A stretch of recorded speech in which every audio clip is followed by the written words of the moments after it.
매일 성경과 함께하는 오늘의 큐티 시간입니다. 7월 17일 오늘의 말씀은 예레미야 5장 20절에서 31절입니다.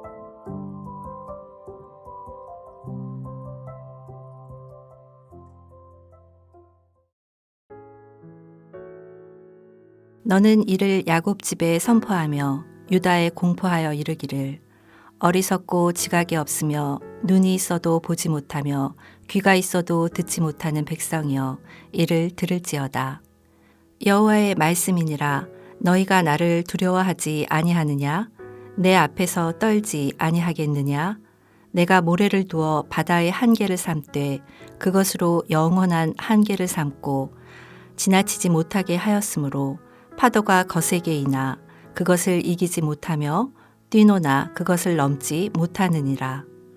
그러나 너희 백성은 배반하며 반역하는 마음이 있어서 이미 배반하고 갔으며 또 너희 마음으로 우리에게 이른 비와 늦은 비를 때를 따라 주시며 우리를 위하여 추수기한을 정하시는 우리 하나님 여호와를 경외하자 말하지도 아니하니 너희 허물이 이러한 일들을 물리쳤고 너희 죄가 너희로부터 좋은 것을 막았느니라.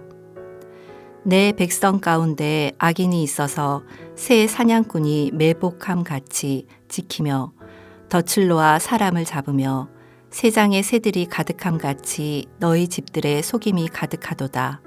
그러므로 너희가 번창하고 거부가 되어 살찌고 윤택하며 또 행위가 심히 악하여 자기 이익을 얻으려고 송사 곧 고아의 송사를 공정하게 하지 아니하며 빈민의 재판을 공정하게 판결하지 아니하니 내가 이 일들에 대하여 벌하지 아니하겠으며 내 마음이 이 같은 나라에 보복하지 아니하겠느냐. 여호와의 말씀이니라. 이 땅에 무섭고 놀라운 일이 있도다. 선지자들은 거짓을 예언하며 제사장들은 자기 권력으로 다스리며 내 백성은 그것을 좋게 여기니 마지막에는 너희가 어찌 하려느냐. 시인은 시편 119편 116절에서 주의 말씀대로 나를 붙들어 살게 하시고 내 소망이 부끄럽지 않게 하소서라고 기도합니다. 말씀에 붙들리고 소망이 열매 맺는 하루 되시기를 예수님의 이름으로 축복합니다. 오늘 본문은 20절부터 25절은 하나님을 경외하지 않는 죄, 26절부터 29절은 이웃을 착취하는 죄, 30절부터 31절은 종교 지도자의 죄로 세 개의 문단으로 나눌 수 있습니다. 본문의 내용은 이렇습니다. 하나님께서 예레미야 선지자에게 유다 백성이 하나님을 경외하지 않는다는 말씀을 전하라고 하십니다. 전하기가 쉽지 않은 내용을 예레미야 선지자가 전해야 하는 상황입니다. 하나님께서 유다 백성들을 꾸짖으십니다. 이들은 눈이 있어도 보지 못하고 귀가 있어도 듣지 못하고 그러다 보니 도무지 깨달을 줄 모르기 때문입니다. 말씀으로 인해 무엇을 깨닫는다라는 것이 이들에게는 너무 희귀한 일입니다. 하나님께서 이런 유다 백성들에게 물으십니다. 여호와가 두렵지 않냐고, 여호와 앞에서 떨리지 않냐고. 바닷물이 아무리 출렁거려도 파도가 아무리 크게 몰아쳐도 하나님께서 그어놓은 경계선을 넘어서지 않는데 유다 백성은 넘어서는 안 될 경계선을 아무렇지도 않게 넘어버립니다. 짐승보다 못한 인간이라는 표현과 유사하게 파도보다 못한 인간이 유다 백성들입니다. 이렇게 겉으로 드러난 무모한 행동과 달리 마음으로는 하나님을 두려워하지 않을까 싶어 그들의 마음속을 살펴보니 역시나 마음으로라도 하나님을 경외한다고 말한 적이 없습니다. 이들의 삶에는 하나님에 대한 고려 자체가 전혀 없습니다. 경외의 경자조차 볼 수가 없습니다. 하나님께서 제때에 이른 비와 늦은 비를 내려 곡식을 있게 하시는 분이신 것을 안다면 마땅히 하나님을 찬양하고 경배하겠지만 이것을 알지 못하면 비가 내려서 풍성한 수확을 얻는 것이 마치 바알이 베푼 은혜인 양 착각하게 되어 우상에게 절하고 제물을 바치면서 결국 범죄하게 됩니다. 유다 백성들이 하나님을 두려워하지 않자 결국엔 이들 스스로가 두려운 흉악한 자들이 되어 온갖 착취를 일삼게 됩니다. 내 이웃 사랑하기를 내 자신과 같이 사랑하라고 하셨지만 유다 백성들은 사냥꾼처럼 매복하여 수많은 덫을 놓아 사람을 마치 짐승 잡듯 잡아버립니다. 이렇게 하나님을 두려워함이 없는 곳에는 늘 악이 기승을 부립니다. 악인들은 스스로 땀 흘려 수고함으로 인생을 설계하는 것이 아니라 이웃을 속여 빼앗은 재물로 자기 집을 채우며 건세를 누립니다. 악인들은 돈만 된다면 영혼도 팔아먹을 기세로 상상할 수 없는 온갖 악한 일들을 다 합니다.